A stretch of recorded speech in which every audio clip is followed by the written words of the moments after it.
हर रोज एक नई कहानी देखने के लिए चैनल को सब्सक्राइब करें और बेल आइकन दबाना ना भूलें।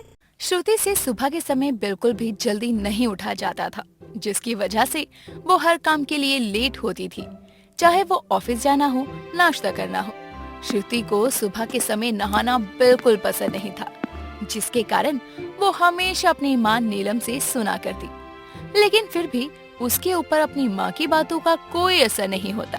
एक रोज सुबह के समय वो बिना नहाए धोए सिर्फ कपड़े चेंज करके नाश्ता करने के लिए नीचे आती है और देखती है कि उसका भाई अजय और माँ नीलम बैठकर नाश्ता कर रहे हैं। माँ, कभी अपनी बेटे को छोड़कर अपनी बेटी को भी देख लिया करो। जब देखो अपना सारा प्यार अपने बेटे पर ही लुटाती रहती हो आप। नाश्ता शुरू करने से पहले एक बार आवाज नहीं दे सकती थी आप मुझे? दोनों माँ बेटे बैठकर आराम से नाश्ता करने में लग गए हैं। इसमें बुलाना और पूछना क्या? मैंने तो अजय को भी आवाज नहीं दी, लेकिन उसने अपने आप टाइम की कदर की, इसलिए वो समय से उठा, नहाया धोया, पूजा की और आ गया नाश्ता करने के लिए।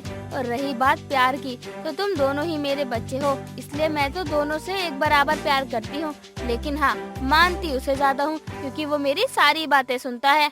अच्छा, तो मैंने आपकी कौन सी बात नहीं सुनी जो आप मुझे ऐसे ताने मार रही हैं? मैं भी तो आपकी कही हुई सारी बातें सुनती हूँ।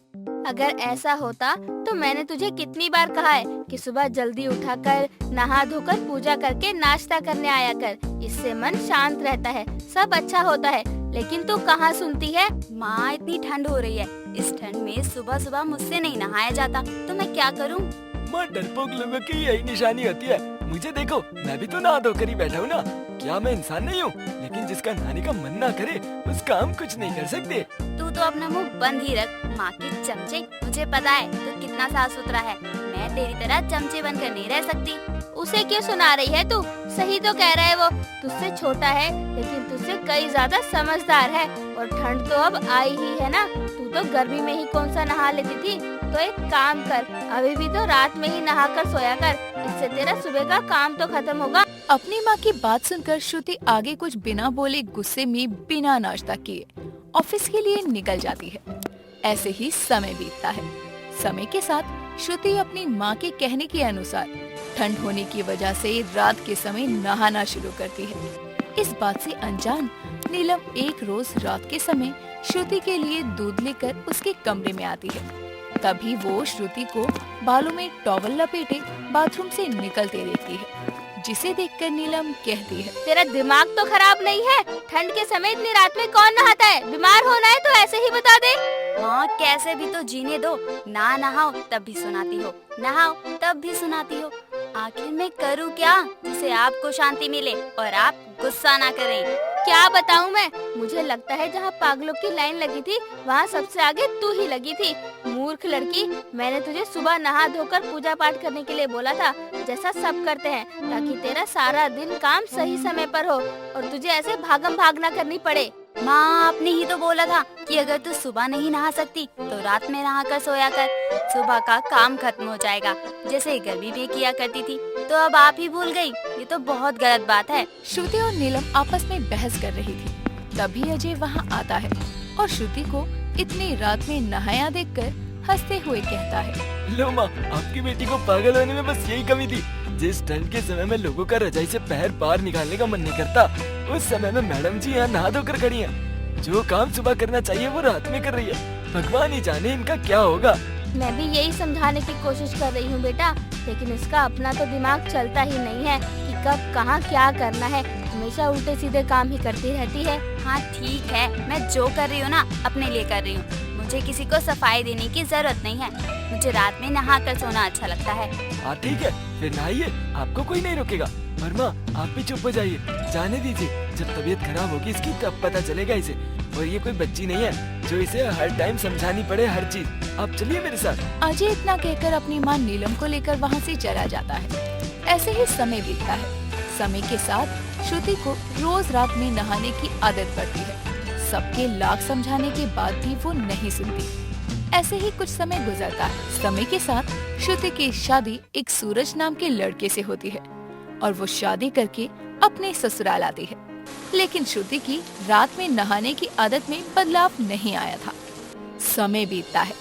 तभी एक रोज रात के समय श्रुति नहाने के लिए बाथरूम में जाती है और जैसे ही गीजर ऑन करती है तभी गीजर की वायर शॉर्ट हो जाती है, जिस पर वो जोर से चिल्लाती है। उसकी आवाज सुनकर उसका पति सूरज वहाँ आता है और गीजर से निकलते हुए धुएं को देखकर घबराते हुए कहता है, तुम ठीक तो हो ना? तुम्हें लगी तो नहीं? नहीं, मुझे कुछ नहीं हुआ है, मैं तो ठीक हूँ। वो अचानक से गीजर का तार शॉर्ट हो गया था तो मैं डर गई थी। अब ये गीजर ठीक नहीं होगा क्या? तुम भी कैसी बात कर रही हो? अब इतनी रात में मैं इलेक्ट्रिशियन को कहाँ से बुलाऊंगा? अब तो ये सुबह ही ठीक होगा, काफी रात हो गई है। तुम भी चलो सो जाओ। सूरज इतना कहकर श्रुति को लेकर वहाँ से चला जाता है। रात में नहाने की आदत की वजह से श्रुति को काफी देर तक नींद नहीं आती और वो इधर उधर करवट बदलती है। बहुत देर तक जब उसे नींद नहीं आती तो वो जाकर ठंडे पानी से नहा लेती है और आकर बिस्तर पर लेट जाती है। तभी श्रुति के बर्फ जैसे ठंडे पैर जाकर सूरज के पैर को टच होते हैं और वो रजाई फेंक कर उछलकर बेड से खड़ा हो जाता है। तभी श्रुति हंसते हुए कहती है, क्या हुआ सूरज जी, किसी कीड़े ने काट लिया क्या आपको? जैसे उछल कर खड़े हो गए आप। चिंता मत करिए, वो मेरे ही पैर हैं। सच में आप कितने डरपोक हैं। यार तुम्हारे पैर कितने ठंडे हैं, बिल्कुल करंट मार रहे हैं। तुम इतनी देर से लेटी हो बिस्तर में, फिर भी। हाँ, वो क्या है ना, मैं अभी नहा कर आ रही हूँ ठंडे पानी से, इसलिए मेरे पैर ठंडे हैं। मुझे रात में नहाने की आदत है, नींद नहीं आ रही थी तो मैं नहा कर ही आ गई। तुम्हारा दिमाग खराब हो गया है बस, और कुछ नहीं। तुम अपनी ये रात में नहाने वाली आदत बदलो यार, वरना इतनी ठंड में मर जाओगी, बीमार पड़ जाओगी। ठंड से मजाक मत करो और प्लीज अपने करंट वाले पैर अपने पास ही रखो। मुझे सोने दो, सुबह ऑफिस जाना है। सूरज इतना कहकर दोबारा से सो जाता है। ऐसे ही समय बीतता है, लेकिन श्रुति की रात में नहाने वाली आदत में सुधार नहीं था, जिसकी वजह से उसकी तबीयत धीरे धीरे खराब होती है। एक रोज शाम के समय श्रुति अपना सर पकड़कर हॉल में बैठी थी। तभी उसकी सास पार्वती वहाँ आती है और कहती, क्या बात है बहू, तू ऐसे सर पकड़ कर क्यों बैठी हुई है? तेरी तबीयत तो ठीक है ना? नहीं माँ जी, सर में और पूरे शरीर में बहुत दर्द हो रहा है, आंखों से पानी भी आ रहा है। बहू ठंड भी तो ज्यादा हो गई है ना, इसी वजह से तबीयत खराब हो गई होगी। तू रुक, मैं तेरे लिए हल्दी वाला दूध लेकर आती हूँ, उससे तुझे आराम मिलेगा। पार्वती इतने कहकर रसोई में जाती है। थोड़ी देर बाद श्रुति के लिए हल्दी वाला दूध लेकर आती है, जिसे पीकर वो अपने कमरे में आराम करने चली जाती है। तभी सूरज ऑफिस से घर आता है और अपने कमरे में जाता है, जहाँ श्रुति को सर पकड़े हुए देखकर कहता है, देखा, हो गई ना तबीयत खराब। मैंने तो पहले ही कहा था कि रात में नहाना छोड़ दो, लेकिन तुम्हें किसी की सुननी कहाँ होती है। अगर माँ को पता चल गया कि तुम्हारी तबीयत रात में नहाने से खराब हुई है तो तुम्हें कौन बचाएगा। इसीलिए मेरी बात मान लो और रात में नहाना छोड़ दो। अपनी बिगड़ी हुई हालत देखकर और अपने पति की बात सुनकर श्रुति डर जाती है, जिसके बाद वो अपने पति से उसकी बात ना मानने के लिए माफी मांगती है। साथ ही अपनी रात में नहाने की आदत को सुधारने की कोशिश का भी वादा करती। शैलन मुंबई में रहने वाली लड़की थी। बचपन में ही उसके माता पिता का देहांत हो चुका था और उसका पालन पोषण एक आश्रम में हुआ था। शैलन दिखने में बहुत ही ज्यादा सुंदर थी, साथ ही साथ उसकी कुछ बुरी आदतें भी थी, जैसे कि सिगरेट पीना, हुक्का पीना और आवारा लड़कियों की तरह बोलना।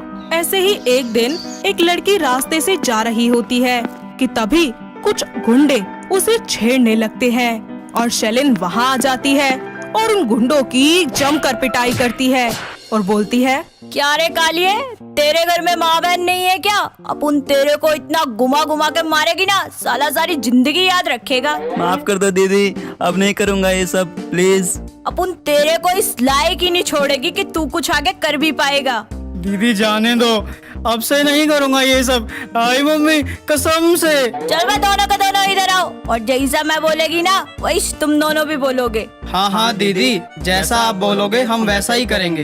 बोलो, दुनिया की हर लड़की हमारी बहन है। दुनिया की हर लड़की हमारी बहन समान है। आज के बाद हम कभी ऐसी नीच हरकत नहीं करेंगे। आज के बाद हम कभी ऐसी नीच हरकत नहीं करेंगे।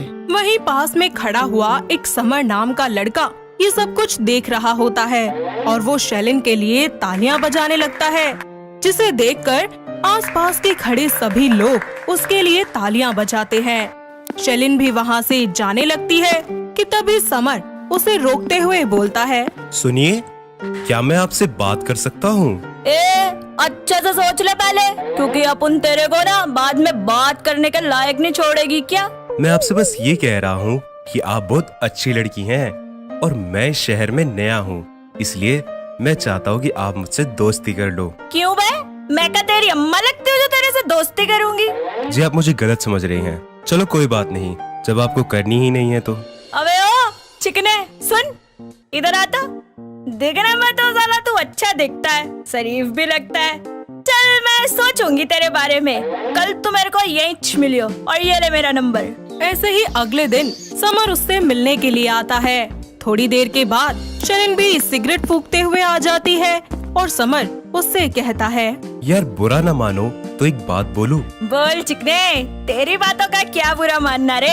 यार तुम आवारा लड़कियों की तरह क्यों रहती हो? मेरा मतलब है कि तुम अच्छी हो, सुंदर हो, तो ऐसे ही रहो ना।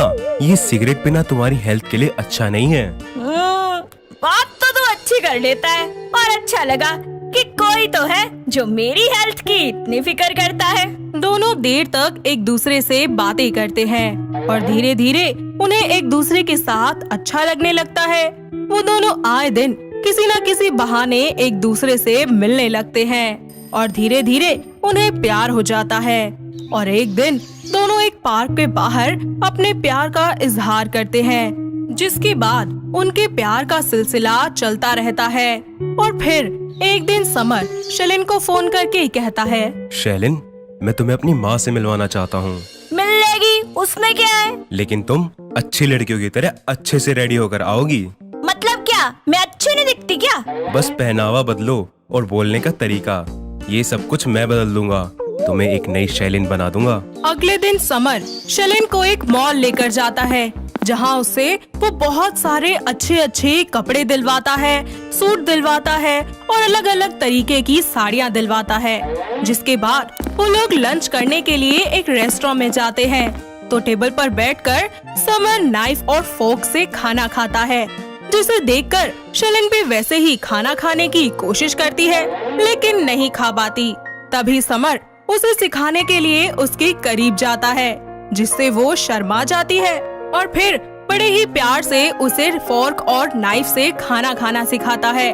साथ ही उसे अपने हाथों से खिलाता भी है और उसे अच्छे से तैयार करके अपने साथ अपनी माँ अनीता के पास ले जाता है। अनीता देवी शैलेन को ऊपर से नीचे तक अच्छे से निहारती है और उसको देखते हुए कहती है, दिखने में तो बहुत सुंदर है तू। नाम क्या है तेरा? अपन का नाम तो शैलेन है, तेरा क्या है रे बुढ़िया? अरे बोलने की तमीज नहीं है क्या तुम्हें? दिखने में तो लगता है कि कितनी समझदार और संस्कारी लड़की है, मगर इसके बोल सुन के कौवा चले हंस की चाल। माँ ये मुंबई की है ना, तो थोड़ा ऐसे ही बोलती है, बाकी सीख जाएगी। अरे हमारे खानदान में कोई इस लड़की की तरह नहीं बोलता।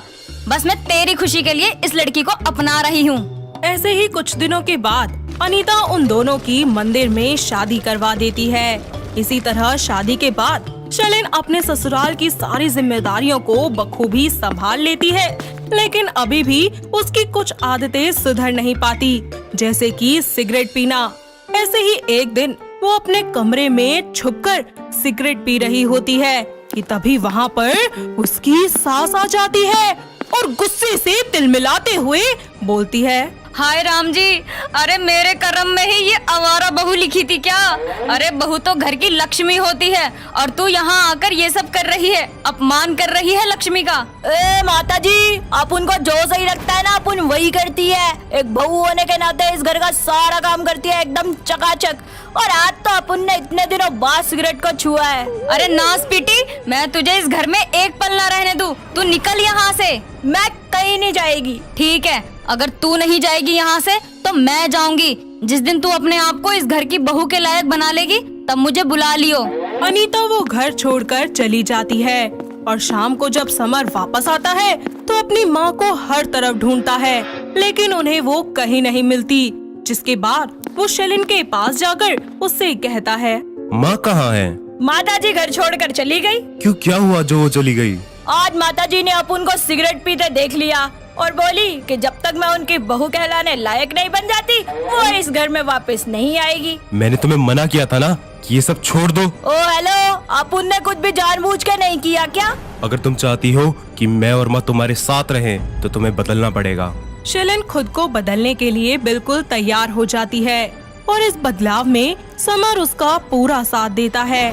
साथ ही उसे बदलने के लिए उसे सब कुछ सिखाता है, कैसे बातें करनी है, कैसे कपड़े पहनने हैं, किस तरीके से मेहमानों का स्वागत करना है।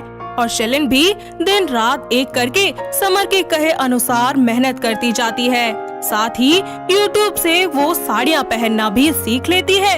ऐसे ही धीरे धीरे कुछ महीने बीत जाते हैं, जिसके बाद शेलन में वो सारे गुण आ जाते हैं जो कि एक अच्छी बहू में होने चाहिए। और उसके बाद शेलन और समर दोनों ही अनीता को लेने के लिए उसके पास जाते हैं और अनीता उनको देखकर बोलती है, आ गई मेरी याद। माँ जी मुझे माफ कर दीजिए, समर जी के कहने पर मैंने कुछ आदतों को तो बदल दिया है अपनी, लेकिन मैं अब पूरी तरीके से बदल गई हूँ और प्लीज आप घर वापस चलिए ना। नहीं, तू कुछ दिन यहीं रहेगी, चूल्हे पे खाना बनाएगी और इस छोटे से घर में कुछ दिन गुजारा करके दिखाएगी मुझे। फिर मैं सोचूंगी कि मुझे वापस जाना है या नहीं। जी माँ जी, आप जैसा जैसा बोलेंगी मैं वैसे वैसे करूँगी। शेलन उनके कहने पर कुछ दिनों के लिए वहीं रुक जाती है और अपनी सास के कहे अनुसार दिन रात सिर्फ चूल्हे पर ही खाना बनाती है और अपनी सास और पति की खूब सेवा करती है।